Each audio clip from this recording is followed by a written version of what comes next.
di sini saya akan menjelaskan tentang pengertian hukum pajak menurut para ahli. Baik, di sini saya akan menjelaskan tentang beberapa pengertian mengenai pajak. Yang pertama yaitu Leroy Bewley menjelaskan bahwa pajak merupakan bantuan baik secara langsung maupun tidak langsung yang dipaksakan oleh kekuasaan publik dari penduduk atau dari barang atau jasa untuk menutup belanja negara. Yang kedua, menurut Profesor R. Sunitro, pajak adalah iuran rakyat kepada kas negara berdasarkan undang-undang yang dipaksakan dengan tidak mendapat jasa timbal atau kompensasi yang langsung dapat ditujukan dan digunakan untuk pembayaran pengeluaran umum. Yang selanjutnya yaitu menurut Profesor Andriani. Menurut beliau, pajak adalah iuran kepada negara dapat dipaksakan yang terutang oleh wajib pajak. Membayarnya menurut peraturan-peraturan dengan tidak mendapat prestasi kembali secara langsung, dapat ditunjuk dan gunanya adalah untuk membiayai pengeluaran-pengeluaran umum yang berhubungan dengan tugas negara untuk menyelenggarakan pemerintahan. Selanjutnya, menurut Undang-Undang Nomor 28 Tahun 2007, pajak adalah kontribusi kepada negara yang terutang oleh orang pribadi atau badan yang bersifat memaksa berdasarkan undang-undang dengan tidak mendapatkan imbalan secara langsung dan digunakan untuk keperluan negara, baik sebesar-besarnya kemakmuran rakyat. Selanjutnya, di sini saya akan menjelaskan tentang apa sih itu krisis ekonomi. Krisis ekonomi adalah kondisi di mana perekonomian suatu negara mengalami penurunan yang sangat signifikan. Jenis krisis ini dapat terjadi karena beberapa faktor, seperti inflasi, deflasi, krisis finansial, dan lain-lain.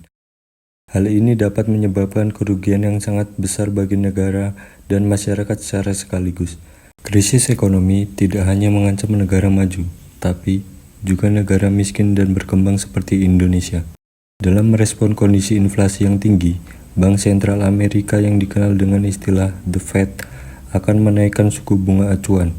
Kebijakan ini berdampak pada penguatan dolar Amerika karena para investor dari negara berkembang akan memindahkan dananya ke negara tersebut.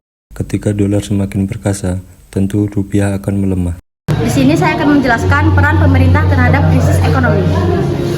Negara membutuhkan intervensi pemerintah untuk menstabilitaskan kondisi perekonomian yang penuh ketidakpastian. Menanggapi permasalahan yang dihadapi, pemerintah Indonesia merancang sebuah senjata yang berfungsi sebagai shock absorber. Senjata tersebut ialah anggaran pendapatan dan belanja negara, yaitu APBN yang dimanfaatkan untuk meredam guncangan ekonomi.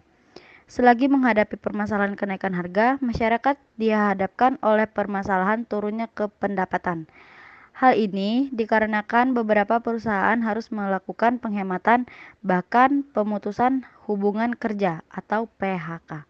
Di sini saya akan menjelaskan tentang kebijakan APBN terhadap krisis ekonomi. APBN harus menjaga daya beli masyarakat dengan penguatan program belanja perlindungan sosial yang tepat sasaran.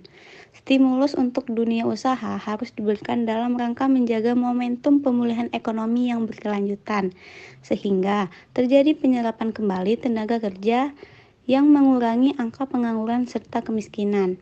Pada dasarnya, APBN disusun oleh 5 komponen utama, yaitu pendapatan negara, belanja negara, keseimbangan primer, defisit anggaran, serta pembiayaan anggaran.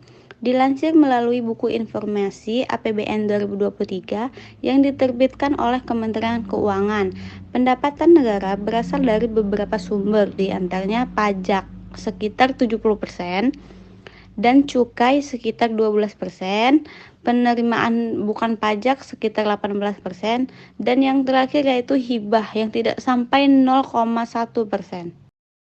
Dan yang terakhir, saya akan menjelaskan tentang kebijakan pemerintah tentang stabilitas ekonomi undang-undang.